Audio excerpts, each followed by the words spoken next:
April 23rd. Hard to believe. Rob Brown, Brendan Martin here. Got another great show for you. I got a big lineup. At that coffee, I got mine. Gotta hot have it. coffee.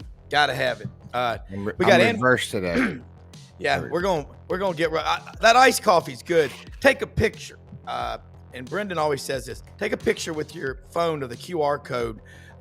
We're live streaming on X and our YouTube channel, which is growing. A lot of great content on there. Morning up through the night, do the Buddy Martin Show at night. Share it with friends and get pen and paper handy because class is in session. We're going to start with Anwar Richardson, orangebloods.com. Oakley McFerrin, the intern with us in Auburn. Dudley Dawson, hogville.net. Vince Ferrara on the Hill in Knoxville. And Jacques Doucet, Channel 9 in Baton Rouge. And we're going to hit all 16 SEC schools with you. Hey, who's having more fun than the Texas Longhorns? I don't know. They're number 1 or 2 in every men's and women's sports ranking that you see. Anwar, I got to say, this first year in the SEC, you just used the word in the pre-show opening, busy. But first off, I want to tell you how much we appreciate you. You're hard to get hold of because you're a busy man, but I want to bring you on a lot more often because you are so good and thorough. A Lakeland, Florida native, but you're now in the land of these guys. How you doing? Yeah, it's good. Well, what makes me busy is I got kids, man. Yeah.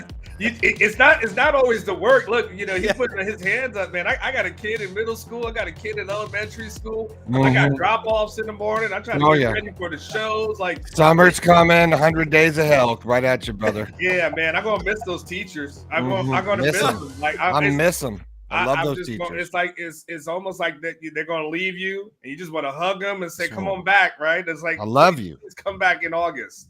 Absolutely, man. I have 3 now, 4, and it's nothing more fun. Anwar, let's talk about Texas, man. Football, golly, when I was coming up, you had Darryl Royal, and then Fred Akers came in, and Texas is just, to me, it's such a brand. It's the biggest brand, according to the Wall Street Journal, in the SEC. Fan interest, how do you gauge it so far in the first year of the SEC? Because everywhere you go, you seem to run into the same kind of passion. It's got to be a good match. I mean, it's been a good match. Like, I think that the question has been answered. I think there was a lot of questions for people that, how is Texas going to adjust to the SEC and how would they be able to handle the pressure of the SEC? And I think you can say just fine. You've seen them come in and really from day one, even before that, right? Even before they got into the SEC, even you go back to that Alabama game that they played when they were still in the Big 12 and they went into Tuscaloosa and beat them by double digits. You said to yourself, okay, it looked like Steve Sarkisian is building something here, right? And so they get in here, and right now, the biggest Achilles heels is Georgia, right? That's the biggest thing, and that's probably the biggest hurdle that Texas needs to go across. If you're talking about just totality of all sports, to what you mentioned, Texas is on pace to win another Directors Cup. The way if these things keep going, which is Directors Cups, is basically excelling in all sports. And so, they, to your point, they've done well in just about every sport that's been out there, probably with the exception of men's basketball, but they went ahead and took care of that one. Yeah. But everything else has been good. Just ignore that one and go to everything else. And they still made the tournament, but and then, but the bread and where your bread is butter is always going to be, the football team, the team that's going to the semifinals for the last 2 seasons. Right now, they're trying to get back for not only the third, but trying to get over the hump now and trying to get to the national championship game. And so that's kind of what they're working on now. Number 1 recruiting class this in 2025. They're absolutely killing it in the transfer portal, probably one of the busiest schools that are out there. So they've got a lot of things going on, and they're really trying to take it up to the next level, Sark and his company. Yeah, well, they were the one we felt between them and Oklahoma was most ready for the conference. Oakley, I know you got some questions there from Auburn about you thought Texas. Them and Oklahoma were the most ready for the conference? No. Based off of what? No, we were saying Texas of the 2 schools was the most ready. I was like – Oklahoma doesn't look like they're ready for the big. There's no whiskey in here, Anwar. It's cool if it's a drinking show in the morning. Like This is a judgment-free zone. Just give me a second to go get my Yeti. That's what I'm saying. Go get you. Look, this coffee's loaded, brother. Okay, that's all I'm saying. No FCC violations here. I'm a soccer dad. Don't ask me how I get all my drinks into this. Anwar, we are like the same guy, man. Like I'm a soccer dad. I travel soccer every weekend. I'm going to Jacksonville this weekend for like 3 days of hell in like the hottest heat ever. And I get it. It's almost done though. Tryouts around the corner. Yeah, no, our tryouts are done, and man, we were in Florida just in the early part of the year. My kid is probably playing MLS next year. We'll just talk off air. We'll talk off there. We'll talk off there. All right. No, it is fun. Oakley, you're watching what's going on around the SEC in Texas, and Oakley, our intern Anwar, he could be a lawyer. He's very good with the lead questions. Let's find out. Yeah, switching over to football a little bit. Spring ball just happened. We're getting ready to get into the summer ball. I was wondering, like, how y'all really have one of the youngest receiving corps in the country, and with a first-year quarterback, I wanted to know how the passing game was looking in spring practice. Well, unlike most programs, spring ball is not over for Texas. So this is actually the last week of spring ball for them. They've got practice, one more practice on Thursday, and then another one on Saturday. There's no spring game for Texas this year. I think that's going to be a trend that's going to, be for just about everywhere at some point. Sark wanted to really drill down on fundamentals. When their season ended, they started back on winter conditioning 17 days later. So for Sark and them, it was saying, man, we just really need to work on the fundamentals. To your point, Texas was able to get a lot of good 2 5-star receivers with Jamie French and Khalil Lockett. They signed in the 2025 class. Another big body receiver by the name of Michael Terry and a guy by the name of Dale McCutcheon. So they were able to bring those guys in. Now, they didn't have a lot of veterans. This is one of these years where Texas didn't have a ton of veterans like maybe you saw in the previous years. But you knew Ted Tark was going to address that in the portal at some point. So they had Ryan Wingo coming back. Feel good about him. He was a freshman last year. He was a former 5-star as well. But they had him coming back. They had DeAndre Moore. But both of those guys kind of got dinged up a little bit during spring ball, and they kind of got shut down for the rest of the spring. So you don't really see a bunch of them. So you see a lot of the freshmen who've been in there working with Arch Manning. And then Texas also went out in the transfer portal just last week. They acquired a guy by the name of Emmett Mosley, who was at Stanford, to basically give them a little bit more. He's still a young guy, but he's a guy that they recruited out of high school. He was suffering an ACL injury, so a lot of teams backed off of him, suffered ACL injury going into in the senior year. I went into Stanford. I was the best receiver on campus there. I was able to go in the portal. Texas picks him up. So I think that there's a lot of talent that's on this roster, and he's working with Arch Manning, so he's going to make everybody look better. But it's not like the proven talent where you say like, oh, they got a Matthew Golden, right? And oh, they got an Isaiah Bond, where those guys probably check all the boxes. But they feel really good about their growth and development, and they feel really good about where those guys are at. And again, they feel good about Arch. And if you have Arch, that probably helps you out as far as the receiver question. Yeah, kind of a follow-up to that. He's handled all that pressure really well. And growing up in Memphis, I've seen, his grandfather, Archie, at so many different touchdown and quarterback club meetings. I asked him that, one time about raising kids. How did he do it? He said, you just got to love on them a lot, no matter what they do. Spend a lot of time with them. But you've had a chance to talk to Arch. Is he as advertised? He's a guy that he's been in the spotlight for so long, so for so long that I don't think it's new to him by any stretch of the imagination. But he's also a guy that says, hey, I still want to be normal. Like I still want to be a normal thing. The thing about the Manning family that they've always kind of emphasized is that, yes, he's a Manning. We get that. But he's also a kid, right? And we don't want to take that kid part, away from him. They let him play basketball probably up until senior year, but he was playing basketball. His team won a state championship, right? He can dunk, by the way. He can really get up there. If you ever find some highlights of him, but he's always been kind of humbled. And here's how you know Arch is different than the majority of kids who are out there. If my name is Arch Manning and Quinn Ewers decides to come back for another season when I thought I was supposed to be the starter, a lot of people across the country would have went into the transfer portal.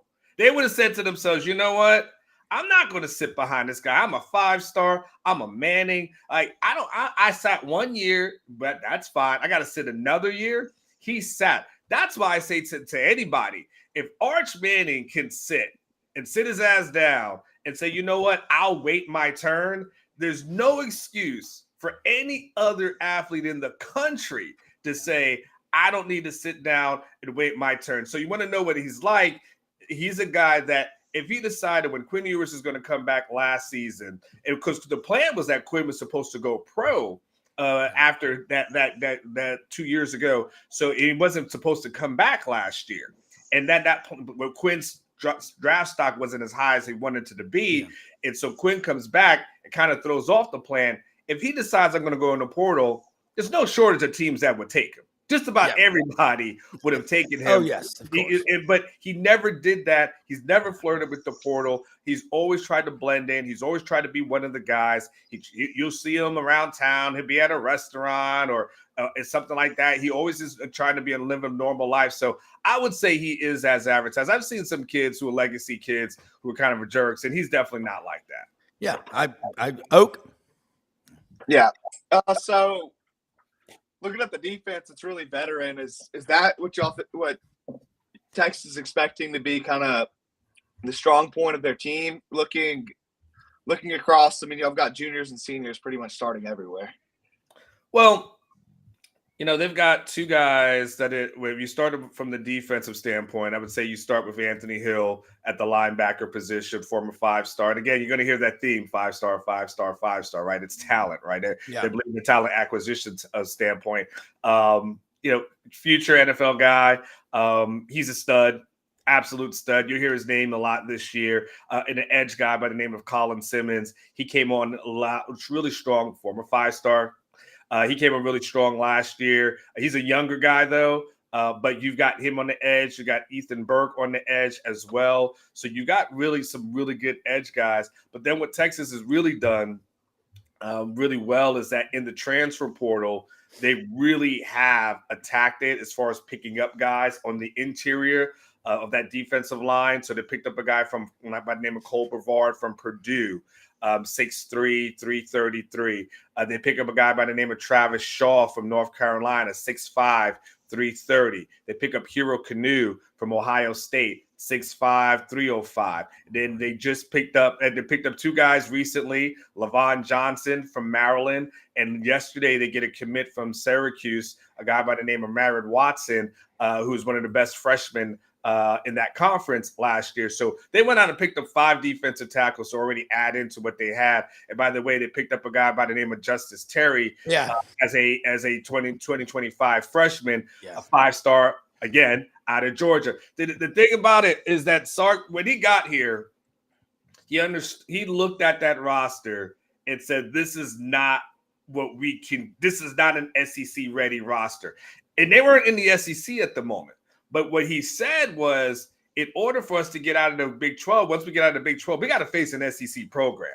And so we need to not only build to get out the Big 12, but we need to and get to the SEC. So that's what they started doing, and that's what they started building towards. And the one thing he understands is that in the trenches, you've got to win the trenches in the SEC. You got to win it on the offensive line. You got to win it on the defensive line. And that's why he's gone out. He got a bunch of guys last year. He's got a bunch of guys this year. So I think the defense will kind of kill you by rotation. And they've got a bunch of good defensive backs. I would just say, Michael Taft is a returning guy, probably one of the better safeties in the country. Probably gets a little underrated by a lot of people because, he's a white safety in the SEC. And so sometimes people are going to give white safeties in the SEC the kind of love that they absolutely. Yeah. But Michael Taft, I'm just telling you, he's a baller. I love him. I think he's bona fide. But I think he got snubbed for a couple of things last year. But I think that has a lot to do with it. And Jalen Gilbo will be a guy that replaces John A. Barron. John A. Barron, the cornerback, will probably hear his name called on day one of the NFL draft, was the best quarterback in the country. They'll put in a guy by the name of Jalen Gilbo. They expect to be just fine. Well, remember Oakley, Justice Terry out of Manchester, Georgia, right next to Callaway Gardens. We saw his picture, and I said, that's the first guy that gets off the bus when we go on the road. He is a full road man, as they say in the South, and I expect him to play right away. I would think we would all agree. It sounds like describing Alabama's roster when Nick Saban was there, when you keep going 5-5-5, high four. And are they one? I know you. One more question before we're not keep you too long, but in the state of Texas, there's about 400 D1 players a year come out of the state.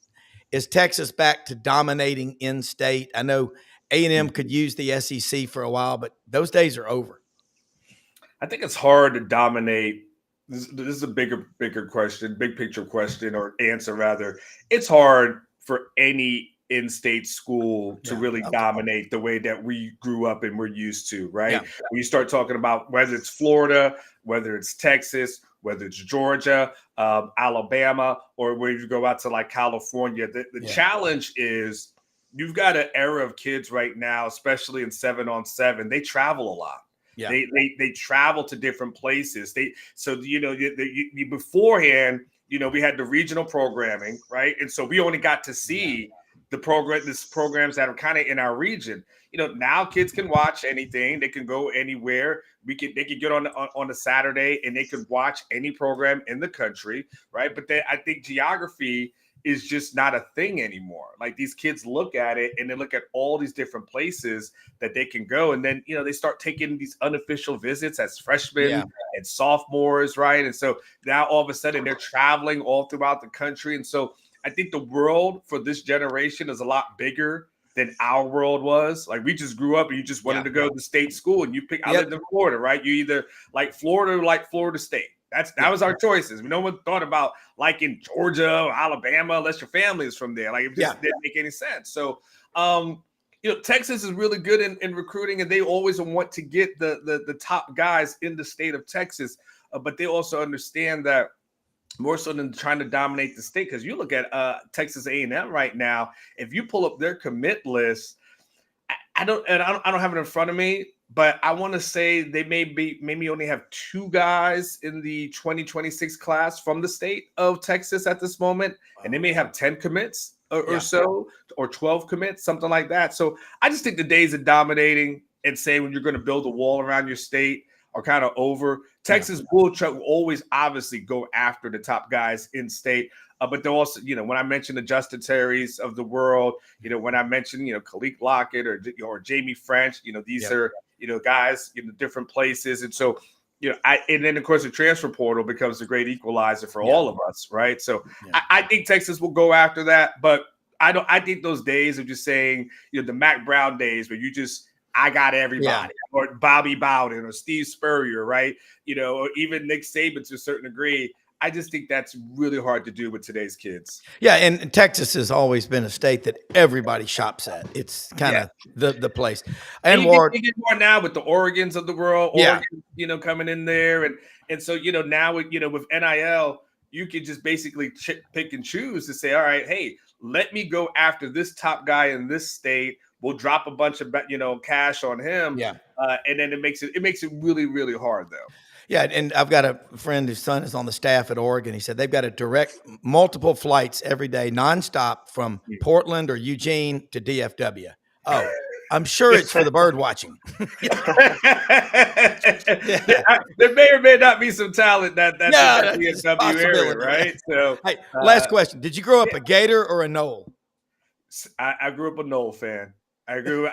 So when I talk about regional stuff, so what they used to do in the state of Florida is that they would have Bobby Bowden do a show every Sunday before they put on the church shows, right? And so it was like Bobby Bowden and then church. So I grew up watching him, and then I just grew up, an old fan. And I think what happened is one of my friends his name was Shannon Baker. He went to Lakeland High School. He was a wide receiver, and he went to Florida State. And he was a top guy, and so it was crazy. Like back then, I think it was Ohio State came in. So this is probably late 80s. Okay, I want to say 88, 89, something like that. And they came in and they flew in on a helicopter, right? Yeah. And they landed on the football field. And we were like, oh, what is this, right? I mean, so he was like our hero. He was our hero. They went to Florida State, and I think that was kind of it for me at that point. I always loved the Noles, but then after that, I just became a Nole fan. Yeah, and now you're orangebloods.com. Hey, man, This is great stuff. We got to get you back on here very soon. Fantastic. Yeah. And let people know how they can follow you, because you are definitely worth following. You do put out a lot of content. Well, I appreciate that. Just real simple, first name, last name. Nothing sexy about it. Anwar Richardson. Yeah. Just real simple there. I got a YouTube show that actually will start at about top of the hour at 9 a.m. So if you guys want to get on, it's OB Live. I talk about a bunch of Texas things, but I'm an easy follow on X because I don't really tweet a lot, so you don't have to worry about me spamming you with anything. Well, I just spammed you. Is Perry Mason? Is he upset because I said I was a Florida State fan? Now, to be fair, Perry, I'm just gonna let you know I eventually went to USF. And we didn't have a football team at that time. So you got to understand that too. We didn't have a football program at that time. And then, now I just like watching games and going from that place. Perry, we all have our crosses to bear. So it's okay. Brendan, I'll hit you off air. We got soccer stories that you and I need to discuss.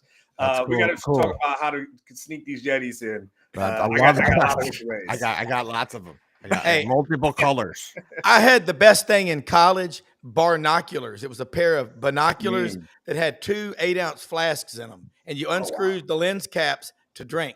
Oh, we're just far more obvious about it than that now. We don't even play that part. I don't care. I'm out there. So listen, you're lucky it's in a coffee cup. Hey, this is not free what I'm paying for. No.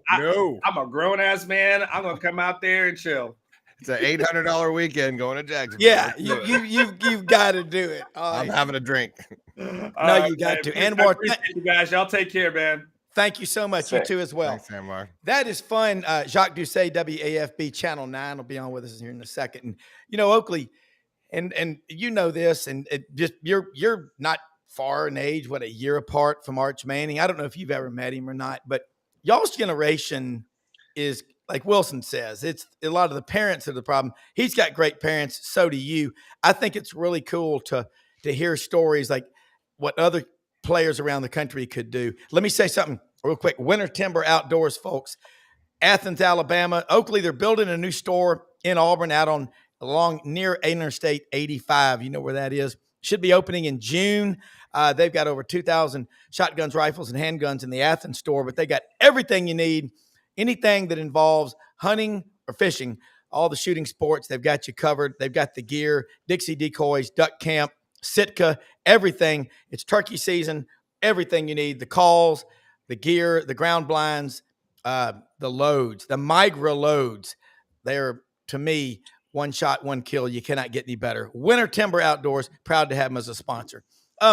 Oak, before Jacques jumps on here with us, we're seeing a lot of movement in the aisles on the portal, okay? The students at Auburn. Brendan knows the people at Florida. I'm not seeing players that they really want to keep leaving. Guys have always transferred. Am I right or wrong? Yeah, I think, this has been floating around. I think some of the biggest gets are keeping guys on your team, stay on your team. Yeah. Recruiting your own team. It's really true because you have your closing meeting after about a week after your last game, and guys are coming asking for money. And like we just saw with Chad Baker-Mazara, came, agreed to a contract, came back a few more days, didn't like it, wanted more money, and then entered the portal. So you really have got to spend time recruiting your own team almost just as much as recruiting new players. Did he get to take that money with him, or did he have to give it back? So So it was rumored to be around $1 million, and whatever team he commits to has to pay that buyout to Auburn. So that's why it's up to the team. Yeah, so The that's team why he goes to pays that out. That's how it's been. So like, that's why the Rashada deal and stuff like that, Florida had to pay. You had to meet half that to pay off the other school. That's part of the deal. Yeah, so that's probably why. That's probably why he hasn't committed anywhere yet, because they've got to pay that much money for him to commit. Yeah. Well, Chad, I mean, that one, Jason Caldwell, Auburn Undercover, told me, he said that's the least surprised bit of news I've heard. He goes, everybody, because he did it last year. Yeah. But Denzel Aberdeen, Oakley, leaves Florida to go to Kentucky. Why would he's from Orlando, I think. Why would you leave the University of Florida? $2 million. Yeah. Okay, there you go. 2 million reasons why. Kentucky. That's true. I mean, it's $2 million, Rob. No, if he got 2 million, hey, that's what he got. What do you say? Right. What do you say? Kentucky spent their estimated NIL for this year's basketball team is $20 million, which nobody else is more than 11. Yeah. So it's unreal how much money they're throwing around this year. Mm-hmm. Yeah, because Kentucky's had enough. They're like, hey, we have donors, we got deep pockets, we got horse money back there. We're tired of not being back on the dominance, and we're going to spend $20 million on a basketball team. And that's what Ohio State spent last year on football, allegedly. Yeah, so Kentucky can do that because everyone else in the SEC has football number one, or Vandy maybe has baseball, but they're the only team with basketball that's number one, so they have the most NIL. And they're like, we're Kentucky. We haven't met our standard in 5 years? Longer. Well, hadn't won a national championship since 2012. Yeah. I mean, you look at the SEC in the last 8 years, what Auburn, Florida, and Alabama have done compared to Kentucky.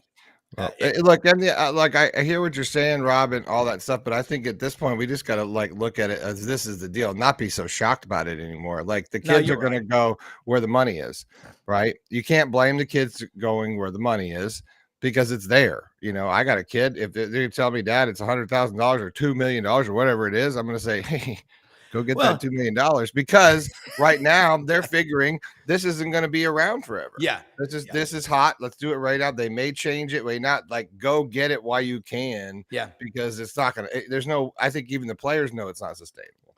Yeah. And I mean, what got us in college, was this fraternity house rush party is giving away long necks, and this one's giving away keg beer. I'll take the, that's not true either, Rob. That's not true either. That's not true. Where the best players got bags of cash. Oh, back in the nicest cars on campus were the parking lot of the athletic dorms. Exactly. So I'm just saying, this is always just, been going on. It's just more obvious now. I mean, and then it's more of a pro style format where you can vie for players. I really just think that end of the day they got to shut down, bring back the 1 year sit out rule.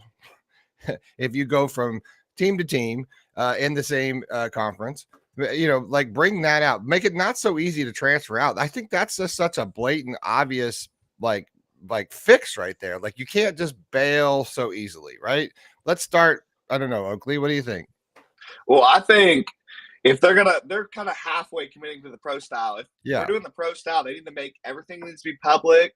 You have a 1 year contract. It's public. You can't threaten to opt out of your playoff game like some of the Tennessee players allegedly were. Right. You can't opt out.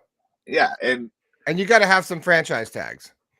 You got to be able to shut some guys down. Yeah. Because you can't, there's no way you can't have a couple franchise tags. That's impossible. Because that eases the pain right there. Well, I mean, Oakley, you mentioned about Chad Baker Mazzara with Denzel Aberdeen, $2 million. I mean, you got to take that. Okay. Jacques Doucet is on right now. I was sending you saying, hey, if you need to reschedule for Friday, but you're here. So thank you. My apologies. If you need to bump me back. No.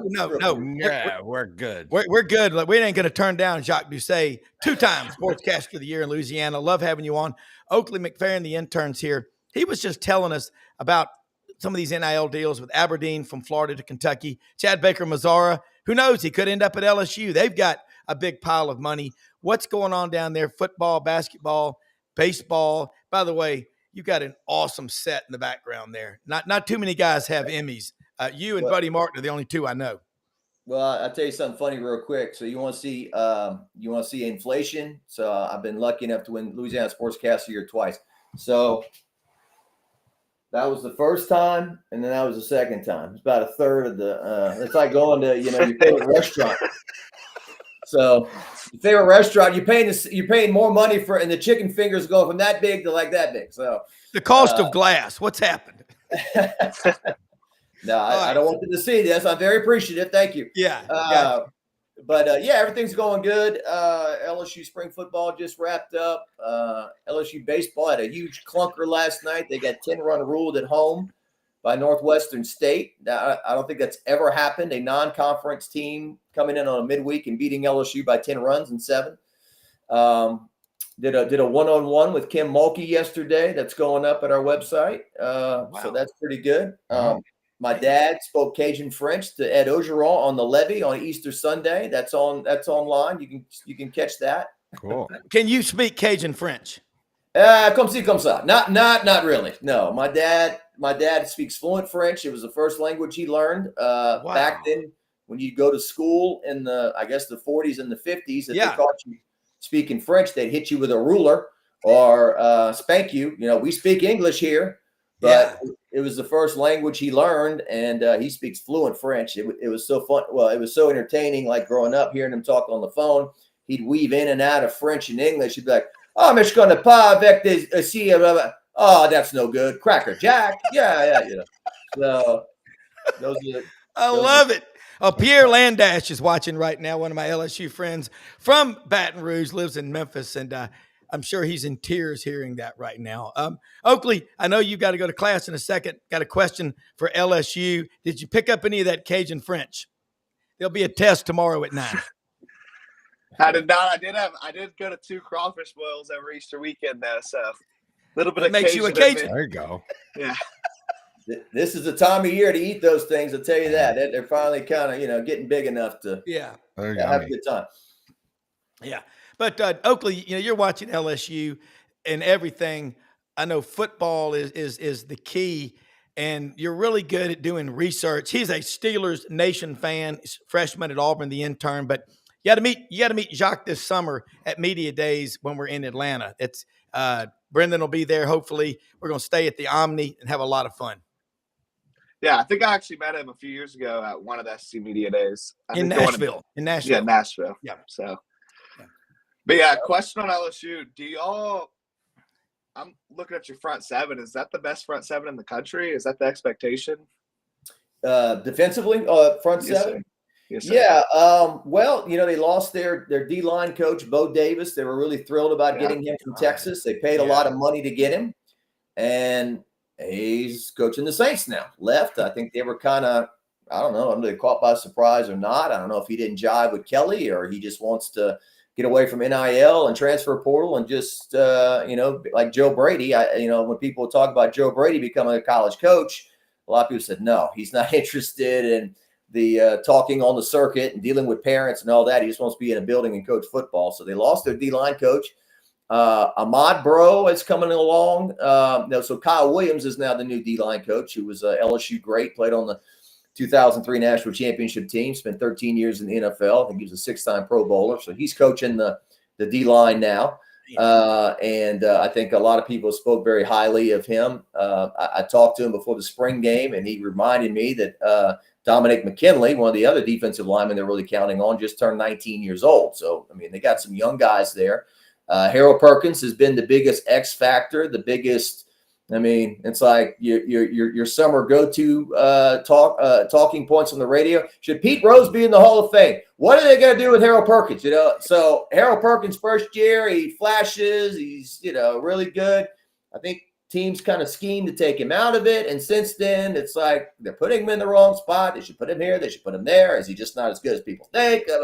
So I think he's coming off a knee injury, obviously. So, but you got all 3 Weeks brothers now at LSU. You got Whit Weeks, you got Wes Weeks. I think Zach is the younger brother, the youngest who's now on the team. So I think they've still got questions at safety. But I think the guy they got, the corners are pretty good. Delane Monsieur. Did I get that right? Virginia Tech. He came in. He's really good.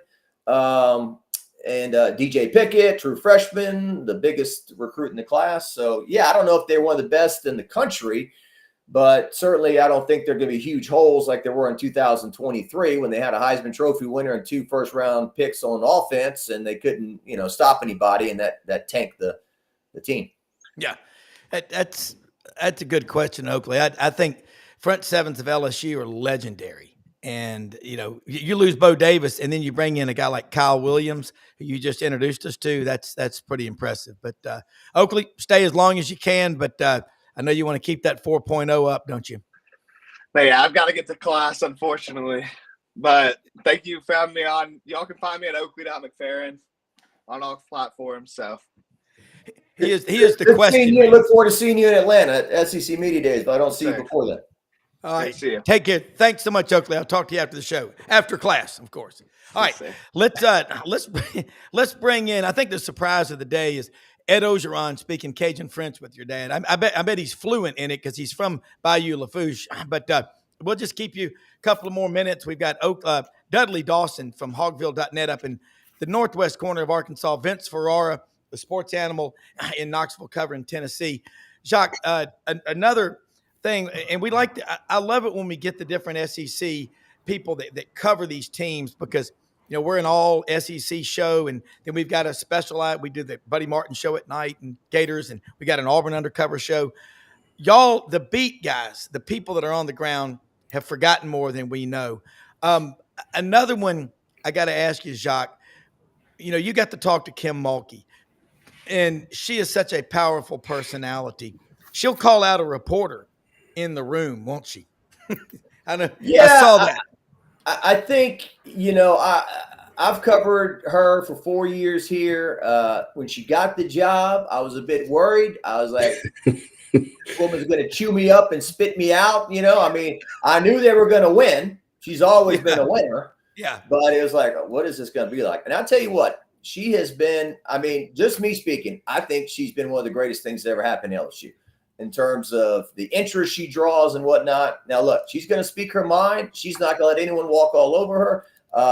Does she speak her mind too much? I don't know. I think she kind of feels like she gets misconstrued sometimes. Like she makes a joke about a kid in the back of the room eating some pretzels while she's doing a press conference. She's trying to have a little fun, and then it gets written up that, Kim Mulkey, being gripey and grumpy about somebody eating in her press conference and so forth. She had the little exchange with the LSU reporter the other day after the game, which she said, how many Final Fours you play in? Yeah. The guy made a million mistakes. I think the young man, he phrased this question, Coach, you've been eliminated in the Elite Eight the last 2 years. Probably, but Coach, you've reached the Elite Eight the last 2 years. Might have been a little better to phrase that, especially considering the subject. And then she goes, that's terrible, ain't it? Well, she's being sarcastic. He freezes up and just said, yeah, terrible. I guess he just repeated what she said. And then she says, well, that's, how many Final Fours have you played in? So, and then that's the big, Shannon Sharp and Stephen A. Smith. That's their lead story. Kim Mulkey's rude. And, so I think she's so powerful. She moves the needle so much that everything she does gets really amplified. But I tell the story. One of those sportscasting awards I won, one day I go to the mail and I've got a postcard from LSU women's basketball. And it's a handwritten note from Kim Mulkey congratulating me and telling me that I work hard and all that. So I think there's a lot of people that will tell you she's got a big heart. She's caring. It was a really bad comparison yesterday. I didn't put it in I said there's just a little bit of Bobby Knight in there when Indiana, he's a what, but he's our what. Kim Mulkey's coaching for you. Everyone loves her. And I cut it out, but she goes, well, I never choked anybody, and I never threw a chair. What are you talking about? Yeah. Vince, hearing what he just said, and Dudley, I'll start with Vince, the sports animal up in Knoxville. You talk to every coach. You do UT baseball. You get to do it all. You also have about as fun a job as you can get. Now, you've probably been up since 4:00 this morning, too. Yeah, there's no doubt. You do sports talk, do a sports talk show every day, do play-by-play and color on Tennessee baseball, do some television shows and more things that I'm probably not remembering right now because I'm tired. But yeah, it's fun. Go to press conferences, ask questions. I'm not afraid, and certainly even visiting a press conference, opposing coach press conferences, plenty of times for basketball as well. So yeah, it's fun. Love the league, and there's a wide range of personalities, and we get to see a lot of different things. And there's usually drama, and there's usually high level play in the Southeastern Conference. So just very honored to be a part of all of that. Yeah, it was interesting. Our intern Oakley McFerrin, he just left, but he went to MBA in Nashville. He said he's got 3 friends on the team at UT. And he told me the other day, he said, everybody on that team loved Nico. Still does. But there's other influences there. So that you got a new guy coming in from UCLA to App State, now to Knoxville. How's that being accepted? Well, as you would think, it was the reaction from Tennessee fans was, don't let the door hit you in the butt on your way out to Nico and his family, because of the way the exit happened. Especially, look, the dollars itself and wanting more money in the NIL. I know his family says it was about football and the offense and all that kind of nonsense that we know. If you say it's not about the money, it's about the money. Yeah. And so, that fans didn't like that. A lot of fans are still very old school. They don't get the NIL stuff. They don't understand why these kids that in some cases have not reached the elite level can ask for all kinds of money. And there was a lot of, he's not worth it. He's average. Look at these stats, all those kind of things. But I think I might have mentioned it last week. Just a reminder that NIL was set up to reward players that were playing at a high level and generating revenue for these schools, and they'd get a piece of the pie for their actual name, image, and likeness, with autographs and appearances and jerseys and stuff like that, where you could actually, you've accomplished something and then you benefit from it and the schools benefit from it. You get some of that money. It was never that way. It's been pay for play and pay for leverage. And Nico's camp felt like they had leverage and they played that card. So Tennessee did not agree with that. The market told you that wasn't the case as well. And so that's what it was about. That's why he was asking for more money. It's not like you achieve a certain amount of stats, you get this amount of money. The system isn't set up that way. So fans didn't like that. And then the skipping practice and going AWOL from his team, that didn't go over well. So I think fans are going to be receptive to the new quarterback, because it is leave it to Tennessee to do something that hadn't been done before, and that's basically a quarterback trade. Joe Aguilar goes from App State down the road, down the interstate, as you know, Rob, from Knoxville and in Boone, North Carolina, and after 2 years there, he was going to be the guy seemingly at UCLA, and then you bring in Nico, and then, as Dudley will get to in a minute, Madden, and so Deshaun Foster says, "Hey, we'd love for you to stay and compete for this job." He knows he's not going to win that job. It's not a true competition. So Tennessee jumps on him when he hits the portal on Monday. I think fans understand that Tennessee made a play for some, bigger name, more accomplished starters in Power 4 schools. That didn't play out. Some guys got raises from it in NIL, from Tennessee's interest. And then, Aguilar is the best that's there, with a guy that has a couple of years experience, and fans are going to be positive about him overall. So it's the one, they needed a guy in the room. They got a guy in the room with more experience. He's got 2 years experience. He turns the ball over too many times. He has 24 interceptions. And then Pro Football Focus said in his 2 years, he's basically put the ball in harm's way. He's had a turnover ratio of throws that potentially could have been turnovers. 51 of those throws over a 2-year period. Hendon Hooker had 14 in his entire career. Nico only had 11. And then completion percentage last year at 56%, 60 for his career. Just not typical of Josh Heupel offenses, but they feel like they can develop him. Yeah. Hey, Jacques, I know you got to get going. Parting thoughts along that was said. I'm going to get back to Dudley, but stay around. I know we got kind of a late start, and this is great stuff because y'all are on the ground. But any other stories on LSU, and we'll get you back on next Wednesday. Love getting all this synergy going because if you don't watch this show and this channel, you're going to miss a lot. And what you're doing is incredible stuff. Well, to piggyback on what Vince talked about, I mean, I've heard from some coaches at LSU that have said, good for Josh Heupel and good for Tennessee, good for taking a stand in this thing and not, letting young kids run our football program. And I went to LSU when they played UCLA in the season opener, and they said, this is the biggest crowd we've had in whatever year, 69,000. They had tarps over the bleachers out there.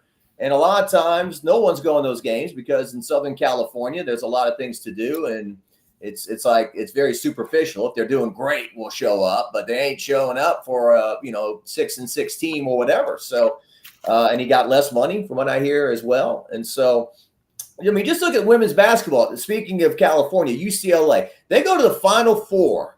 I mean, you should be thinking, hey, let's try to do it again, and maybe we can win a national championship. Now, 6 of them hit the portal from a Final Four team. Yeah. This is madness that's going on. It is. A girl at LSU who averaged 6 points and 6 rebounds per game, from what I'm told, just got paid $400,000 to go to Virginia, a team that came in 10th out of 12 teams in their conference. She leaves LSU and Kim Mulkey and 10, 11, 12,000 people a game to go to that. Why? Money. Yeah, it is. Parents, or know. Well, hopefully she'll put that away in savings. Jacques, let people know how they can follow you, and we'll do it again next week. That's power. That's good stuff. Oh, I appreciate it. WAFB.com and WAFB on YouTube, and good being with you guys today. Vince, did you know Pat Summit? Oh yeah, I got a chance to meet her. I moved here in 2010. Such a class act. Treated everyone like they were special and made you feel special, and just cherish my interactions with her. Not a ton, as much as I'd like, but definitely did amazing icon. Yeah. Didn't they hire her at 23? She was hired. Yeah. 23. I was still in college at 23 for the record. You work on your 6th year in college. Or I was redshirted twice academically. So. Yeah. There you go. Right. All right. Jacques, thank you. We're going to speak some more Cajun French. I'm going to study some next week. All right. Oh, where? Yeah. I'm crawling before I do it, but we'll do it again next week. Thanks so much. Okay, buddy. Appreciate it. All right. Dudley, you've been listening, and we got it was funny. Jacques was talking about his dad on Easter Sunday was on the levee of the Mississippi River speaking Cajun French with Ed Ogeron. And he spoke some Cajun French. He said his dad will get on the phone kind of halfway this, halfway that. Now I'm beginning to think we're all speaking another language because we're not understanding what we're being told. Madden, Iamaliava, comes in January to Arkansas for a cup of coffee, as Chuck Oliver always says, and he's out the door. But I see where Hunter Yurachek and the Arkansas Razors edge is like, no, you're not. Yeah, a couple of things here. Number one, I once spoke something, I'm not sure whether it was Cajun, to Ed Ogeron when he was the weight coach here at a bar called Maxine's, a fabled tradition of 70 years here. We used to both. I was in school. He was as I said, he was assistant weightlifting coach back then in Arkansas. But I'm sure that the people sitting around us, what in the world. But obviously he's gone on to be very successful. That being said, I almost didn't show up here this morning, but you know what? I honor my contracts. If people ask me to do something, I do it. I don't come to a place for 3 or 4 months and then head out. I'm not casting aspersions on the kid. I've always said it's about the adults. It's not about the kids. Yeah. And but yeah, Hunter Yurachek said, "Oh yeah, okay." Look, and I'm gonna tell you. I went and tried to find a Perry Mason about it. I tried to find a Matlock about it, and I've tried to find and a Law and Order about it, but they're nothing to do so far. They've not got NIL stories out yet, so I don't know how to handle this other than to say, you got to be kidding me. Yeah. I mean, Dudley, it's just he was a high four, and Bobby Petrino really liked this guy. Yeah, and I think if obviously I think he stays here if Nico doesn't leave Tennessee. But as the same thing as as Vince has said, people are like, okay, get on out here. Kid from Little Rock named Grayson Wilson, who was surprised on signing day when they gave a whole bunch of money to Nico to flip from UCLA. Madden to flip from UCLA. They're rooting for him now. Like Joey Aguilar and whoever at Tennessee, they're rooting for Grayson Wilson to come through and have a great career because he's homegrown. He's adhering to his contract. But this is why at the tail end of my career here that I'm gonna let the young ones like our intern just Oakley he can have it in about 10 years, right? Yeah. Well, it just, to me, contracts are contracts. And I don't know if Madden has spent any or all of that money yet, but the way contracts typically are written, he's got to pay back money. So it'd be fun to watch. Vince, we're about to find out because yeah.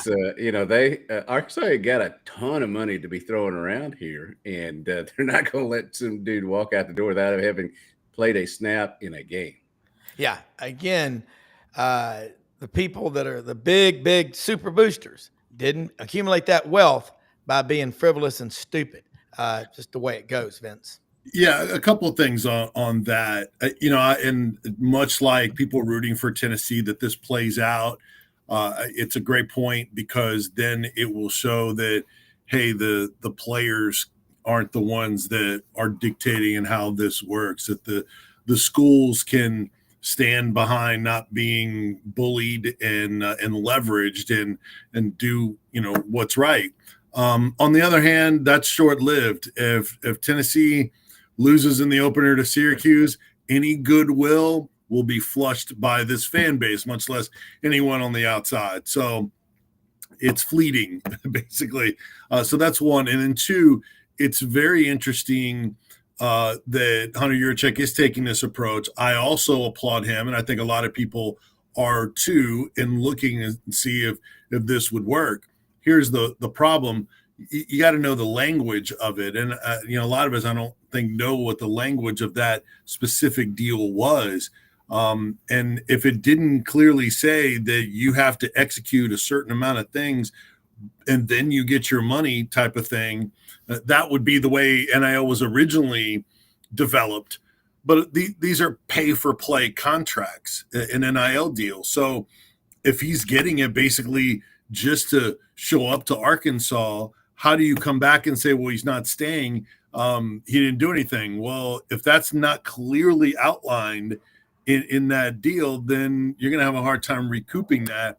It would be great, but it's kind of like guaranteed contracts in the NFL. Like, that's why the NFL doesn't like to give that guaranteed money, because you can get hurt and then not actually play in that time, and then you've already got the money. Yeah. So, and then who's really going to take on that case and set a precedent in that area until we get guidelines? And then, the other thing is, it's interesting that UCLA is doing so much business with the Iamaleava family. Yeah. When they flipped from UCLA to Arkansas and on National Signing Day, and now they're doing it with Nico and they're doing it with Madden. And Madden going to UCLA from Arkansas, to me, is even more of a validation, not a validation, but a guarantee that Dad and the family are calling the shots there, because Madden made his decision, independent of Nico. So now he's suddenly, without ever playing, he's suddenly going to play with Nico and in California when he hadn't even seen how things would go. Clearly the family is helping make that decision for him. So, but hey, UCLA, is Deshaun Foster. He talked about how, hey, he wanted to be closer to family, all that kind of stuff. And then it wasn't about the money. I saw one business put it out there that when Madden was leaving Arkansas, they said, well, it must have been the offense, right? Yeah. So it's wild how how this story and these things can flip so quickly. And these guys never playing for a school and yet transferring and hitting the portal. There's a bunch of those guys that are out there right now. As my grandpa used to say, don't piss on my foot and tell me it's raining. That's right. I mean, come on now. We all know what's going on here. And right. It's my understanding the language is pretty clear in that contract. But, we talk about contracts and ironclad contracts and all that. But as y'all were saying, this is uncharted territory. It may depend on what kind of judge you get. Arkansas does do a really good job with these contracts, I'm told, because their lawyers are very good. They're the Perry Masons and Ben Matlocks, of this business. So I'm anxious to see what plays itself out. I whether they can do it or not. It was a good publicity day for Hunter Yurachek because not everything's gone great. They're lately with football, and it appears he's taking a stand, whether he can take a stand or not. Yeah. Well, here's an interesting quote. I think this is pretty cool. If someone could only see your actions and not hear your words, what would they say your priorities are? Hell yeah, it's about the money. It's exactly what it is, Dudley. And now with football and by the way, Perry Mason, watching the show right now, a proud citrus farmer. That's the equivalent of a rice farmer in Arkansas, citrus farmers in Florida. God love them. Don't talk about farmers with your mouth full. That's the bumper sticker here in Arkansas. It's the case of the quarterback switch in Perry Mason this morning. Yeah, it is. And Perry never lost except one time. And that guy Hamilton Berger had to overturn it on a technicality. But with Dudley, you think about Arkansas, Bobby Petrino's back in year 2. How much better are they going to be? Let's talk about the quarterback room. Let's talk about running backs, offensive line. Then we're going to flip over to Vince because, damn, y'all know your stuff. And I know people say sometimes we're hearing, and I've said this a long time, so much about money with players. Let's talk about the guys that are there that love the school, they love the laundry, and they're ready to play ball. Well, seemingly every quarterback that's ever worked with Bobby Petrino in his second year has improved their ability to manage a game, to have a better feel for, what the game of football entails. It's not just throwing and running. And so I think that Taylor Green, as long as he stays healthy, is going to have a fantastic year. And, I think you got KJ Jackson, who not to be confused with KJ Jefferson. KJ Jackson would have and still will be the backup quarterback here. He was going to be the guy. Madden, they were saying all the right things about Madden. Now I wonder if they were saying all the right things about Madden at that press conference because they, had any idea that some of this was about to go on. But he did impress while he was here. They've got a kid coming in. I think he's coming in here later today named Trevor Jackson, who threw one pass last year at Florida State while redshirting, was the scout team quarterback. They got Blake Boda, who came from Coastal Carolina too. So they've got a number of quarterbacks, especially if Trevor Jackson goes ahead and commits. But, I think that I would not have wanted to be on the wrong side of a Bobby Petrino conversation these last few days, because, he doesn't praise you and then you leave him. Yeah. Yeah. Vince, obviously Perry Mason living down there, and I think he's in Lakeland or maybe Sebring or Avon Park, but been a fan of says you're the GOAT. I've been a fan for many years from afar because that's not that far from Tampa. Look, no. Vince, Mama, by the way, I'm just going to give a shout out. Go to Vanelli's Deli. I graduated high school with Charlie Vanelli and Phil. 21 years. I'm out there the other day, and they make this sandwich called the Mi Amore, which is Italian for love, I believe. Yeah. It is so good. And Charlie took me back in the kitchen and made some fresh penne pasta with the spaghetti meat sauce on it, fresh spinach and garlic bread. took it to my parents. My mother goes, this, so but Phil goes, now look, our sandwiches, we put the mortadella on the Mia More sandwich, and they make the fresh bread every morning, Finelli's Deli, Exeter, and Farmington. And if you come to Memphis, Vince, I'm taking you to Finelli's Deli. You may pass out. You may faint and go, Mamma Mia. My love, mi amore, is my love. And right. Look, a lot of people don't want to take me out to eat, especially Italian restaurants. They're like, well, it's not going to be as good as your mom. I know it's not going to be like my mom's. I'm not comparing it. Let's go. I'm good. Yeah. And thanks to Perry. Appreciate Perry. Thanks for the kind words. He's a good dude, man. Wait, all right, Vince. Tennessee football. There's still going to be 105,000 rising to their feet here at Neyland Stadium on the banks of the Tennessee River. In just a few moments, the Pride of the Southland Band will come out and form the giant T. I still remember a couple of years ago up there for the Tennessee-Alabama game. I'm with my wife, Audrey, who is a Vol for life. And she was in tears because growing up, she never missed a UT football game with her dad, watching it on TV, in person, or on the radio. And I got her a T-shirt the other day in Memphis at Oh Great, this food place in Collierville, called Smokey Show. And it's Smokey the Hound. Mm-hmm. Tennessee, she wears it proudly. So let's talk checkerboard orange and white. Orange and white. Yeah, it's been all about the quarterbacks. I mean, a lot of Tennessee fans are done with the Nico conversation, that aspect of it. Yeah. To me, you can't just remove it. I mean, when Deshaun Foster is talking about Nico and his exit and why they brought him in and things like that, like people act like Tennessee just dated Nico for a couple of weeks and then you could just, like, whatever they do, it doesn't matter. You know, that you didn't know them, you weren't in a relationship long enough, but they were married and had kids together. You can't just have them go away and not be still a part of your life. Tennessee fans, they want to move on from it, but they're not going to totally be able to move on from Nico as long as he is there and playing ball. And look, he's not in as good a situation, so maybe he won't have the success. But I know in that quarterback trade, Joey Aguilar is in a much better situation than he would have been at UCLA. Now, Tennessee needs to do more in the portal. So the portal watch is not stopped at Tennessee because the quarterback situation looks like it is done. Although, keep in mind, it's also a commitment at this point. Honestly, for both. I don't think UCLA has officially announced the signing of Nico, and Tennessee hasn't officially announced Aguilar. So who knows what kind of craziness can still happen in this QB trade. But Aguilar is exactly what Tennessee needed. And he's going to need to be coached up, but he's got ability. He's got Tom Luganbill. I don't know if you guys have had him on the show. Tom is awesome, works for ESPN, with longtime national director. I'd love to get him on. He's Georgia Tech quarterback.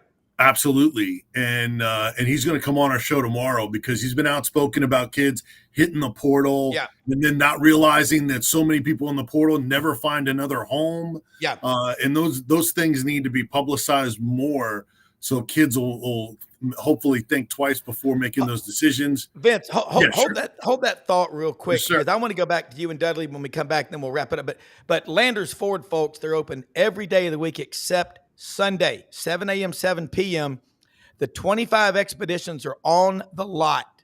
They're located right where Memphis and Collierville come together, Poplar and Houston Levy. Huge lot, giant American flag, Old Glory, flying proudly above Landers Ford. They're all over the Mid-South.